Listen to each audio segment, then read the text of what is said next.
Welcome back everyone, it's Charlie. This will be my full Last of Us Episode 1 video. There's a whole bunch of Easter eggs and references, so we'll break it all down. If you're brand new to the channel, I will be doing videos for all the episodes, just like I do for House of the Dragon, just like I do for the Marvel Disney Plus series. Be sure to subscribe to get everything.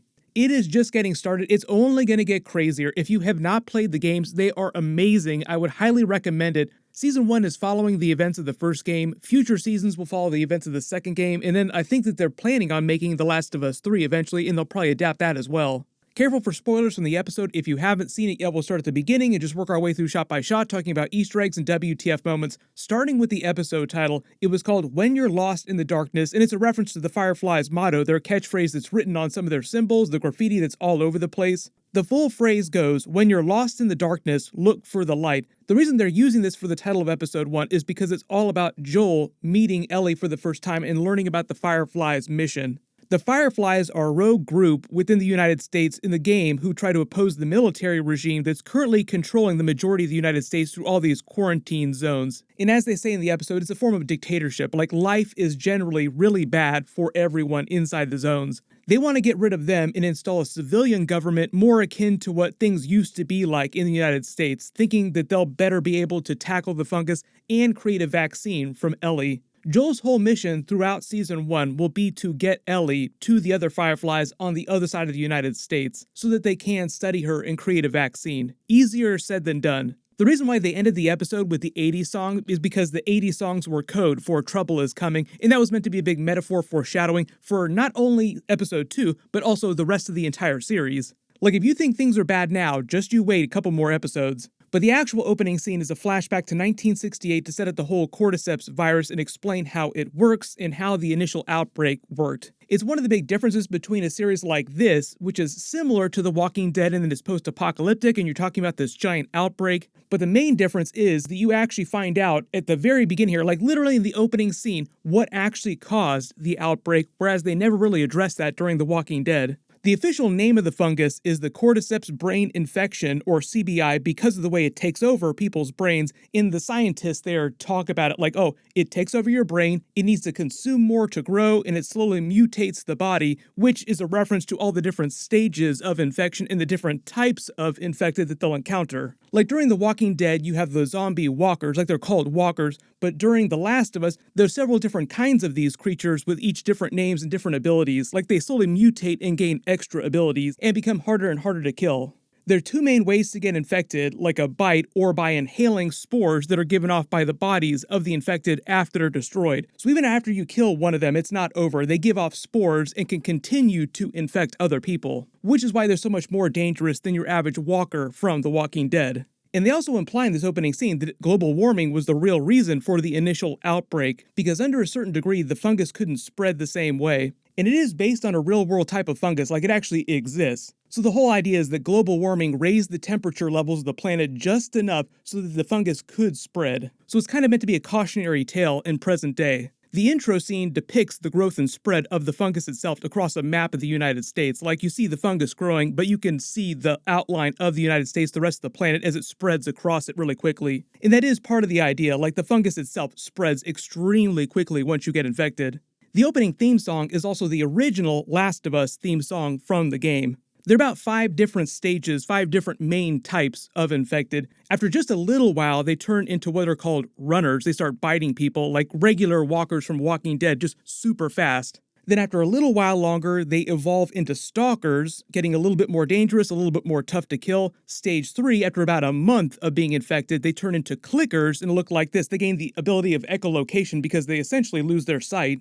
Then even later, they can evolve into bloaters, where the fungus turns their hides, like their skin, into ultra-hard armor, so they're super, super hard to kill, and they gain the ability to throw spore bombs, which can also infect people. If they progress to stage 5, they turn into shamblers and gain the ability to throw acid, just even harder to kill. So you get the idea, we're going to encounter several different types throughout the series.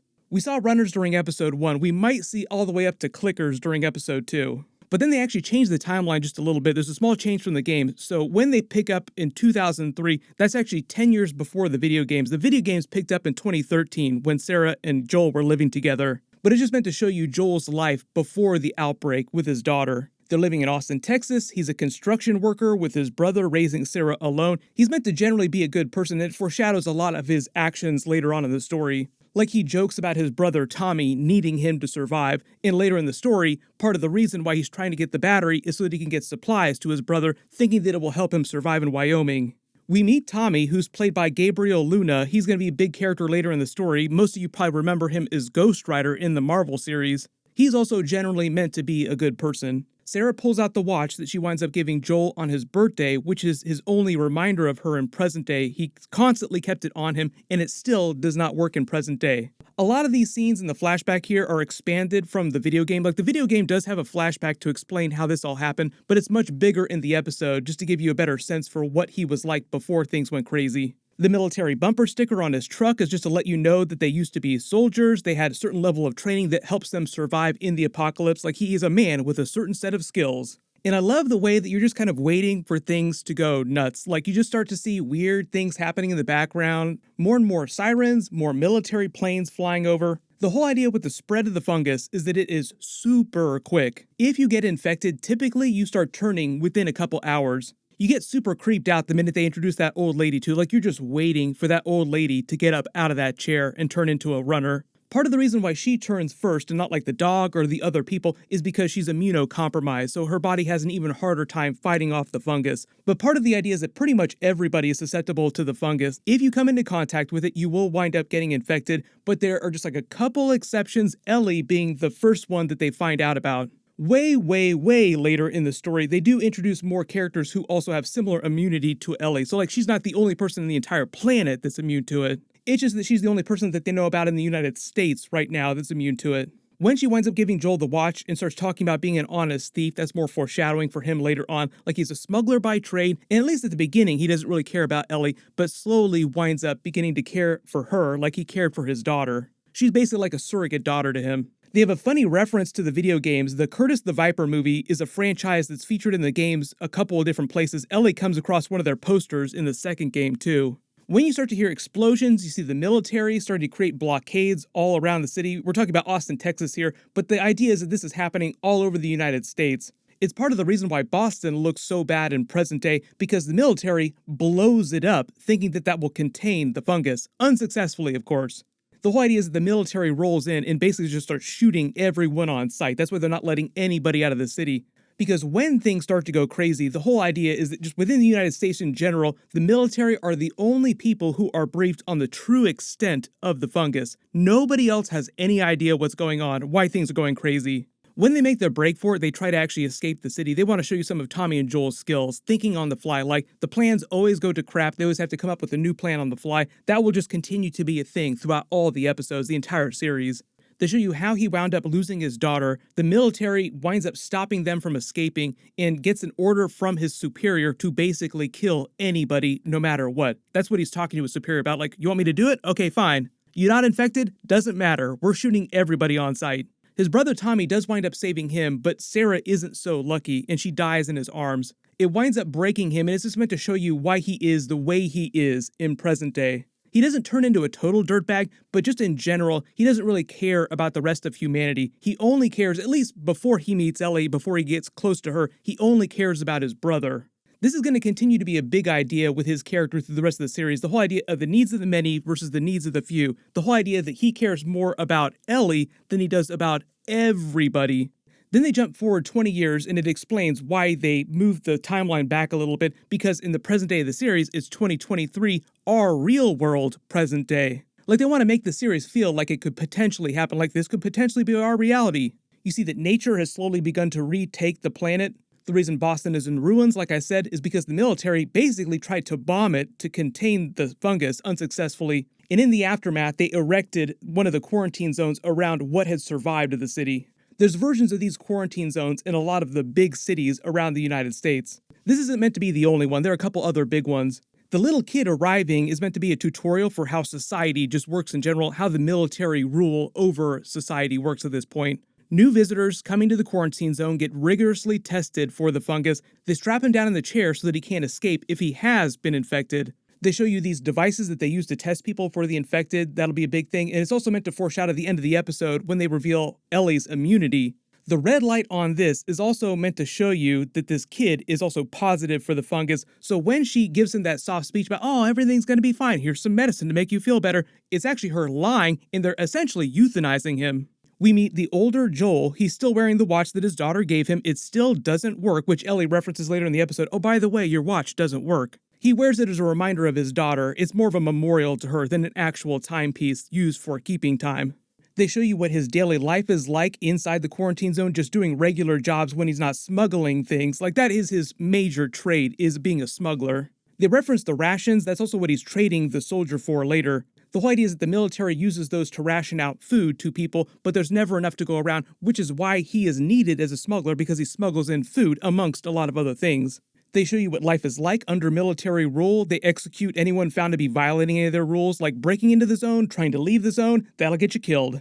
They show his smuggling in action with him trading rations for drugs. The Fedra that the soldier mentions is the Federal Disaster Response Agency. They're basically the organization that control this military, like this soldier is a soldier of Fedra. They're kind of like the alternate universe version of FEMA. The vehicle that he's trying to trade for and the battery that he's trying to get is so that he can get Tess and get to his brother in Wyoming, thinking that he's going to save his brother from dying. Like, he needs the supplies that I'm going to be bringing him. The soldier references the fireflies, the explosions, and the dark, which is another reference to their motto. The fireflies that he's talking about is them blowing up the military stuff. They're very militaristic organization themselves. Like, them trying to overthrow the military isn't a pacifistic operation. As we see when we meet Tess, Joel's current girlfriend and partner in a smuggling operation, the reason she's interrogating this person is because they've been scammed out of the battery that Joel needs to get the truck to Tommy. This is also right out of the game. A lot of the scenes in episode 1 were right out of the game. The only minor change here is that in the game, they got scammed out of guns instead of being scammed out of a battery. When she's interrogating him, the explosion is the fireflies blowing up one of the military's trucks right outside the building. And they find out later that they're the ones who were going to buy the stolen battery that they got scammed out of, which is how Joel winds up meeting Ellie and going on this mission. Turns out, joke's on all of them because the battery was bad to begin with, like nobody was going to be able to use the battery. We meet Ellie for the first time, played by Bella Ramsey, who's also from Game of Thrones. She played the little bear. Pedro Pascal, also from Game of Thrones. A lot of Game of Thrones going on during this series, but it's HBO that's making it, so it makes sense. She's being interrogated by the Fireflies, as you see their motto written in blood up on the wall. They want to give you a sense for what her personality is like. You get a little bit of that in episode 1. She's only about 14 years old when the series picks up, but she's very precocious, and she is kind of able to take care of herself, but she slowly comes into her own and eventually winds up saving Joel a couple times later on. The radio facility that Joel winds up going to is relaying messages for people inside the quarantine zone to other parts of the United States, and he's been trying to contact his brother Tommy for the past 3 weeks to find out what's going on with him because he's been living in Wyoming recently. That's where Joel's planning on going with Tess, and then later with Ellie once he takes on Ellie's mission. They show you a little of what his life is like with Tess, what their home life is like. They're generally meant to be decent people, but they're not total dirtbags or anything like that, but they're just focused on survival, and Joel only cares about saving his brother at the moment. Like, the whole idea is that nobody is a saint. Like, he's a good thief, as his daughter foreshadowed earlier in the story. We meet Marlene, who's the leader of this group of Fireflies in Boston. She's also a really big character during the first game, so she's going to continue to be a big character throughout the series. She's generally a good person as well, doing her best to survive and further their cause of overthrowing the military, but they do want to show you that there's no love lost between Joel and the Fireflies. Part of the reason for that, because the Firefly comes up and tries to recruit him and he's like, "Get out of here or I will kill you," is because he blames the Fireflies for turning his brother against him. His brother Tommy used to be part of the Fireflies, but then he left the group and moved to Wyoming, which is where Joel's trying to go to. Before things go south, Marlene is planning on using all the Fireflies in Boston to stage a mass escape to get Ellie out of the city. Like, she's got all the Fireflies in Boston that are planning on this big operation. But the whole idea is that by the time that Joel and Tess have found their group, not knowing that it's going to be the Fireflies that they're going to get the drop on, when they show up, Robert had tried to sell them the battery. That deal went south and led to a gunfight, killing most of the Fireflies. Which is why when Joel shows up, they need his help to get Ellie out. Like, okay, fine, we don't have anybody else that can do this. Joel, please do this for us and we will give you a ton of free stuff. So Joel winds up meeting Ellie for the first time, and they kind of want to give you a vibe for their relationship, at least at first. Like, he doesn't really care about her. He puts the gun on her, like, please don't kill her. Just to show you how far his arc comes. Like, he goes from not caring about her at all to eventually caring for her like she's his own daughter, even to the detriment of the rest of humanity. Marlene also explains a little bit about Ellie's importance to the story, like she lets her know, "Oh, I'm the person that put you in military school to keep you safe." She knew her real name, and she knows about the fact that she's immune to the virus. That's what she's talking about when she says her greater purpose. Eventually, the Fireflies on the other side of the United States using her to create a vaccine, or at least they hope. And if it wasn't clear, Ellie also knows this too. Like, she knows that she is immune and that they plan on using her for a vaccine. It's not like that's a surprise to her or anything like that.